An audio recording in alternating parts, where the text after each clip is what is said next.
இங்க ஒரு பையன் மாடியில இருந்து குதிச்சு சூசைட் பண்ணிக்கிறான். அப்புறம் ஹாஸ்பிட்டல் அட்மிட் பண்ணா இன்னும் உயிர் இருக்குன்னு சொல்லிடுறாங்க. இவன் எதுக்காக சூசைட் பண்ண ட்ரை பண்ணான்னு போலீஸ் என்கொயரி பண்ண போகும்போது தான் தெரியுது இவனுக்கு ஒரு லவ்வர் இருந்திருக்கான்னு.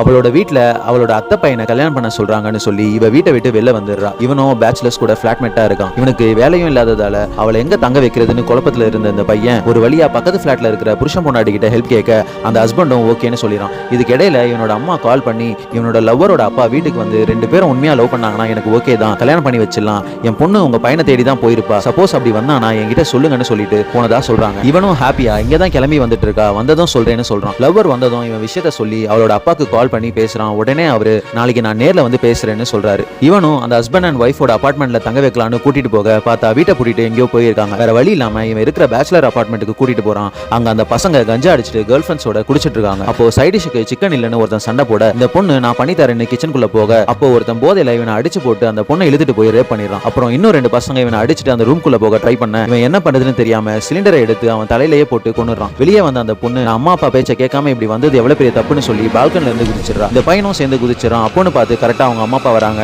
இந்த பொண்ணு ஸ்பாட்லயே இறந்து போக இவன் சீரியஸா உயிருக்கு போராடி உண்மையெல்லாம் சொல்லிட்டு செத்து போயிடறான். இதை கேட்ட அந்த போலீஸ் ஆபீசர் ரொம்ப ஃபீல் பண்றாங்க.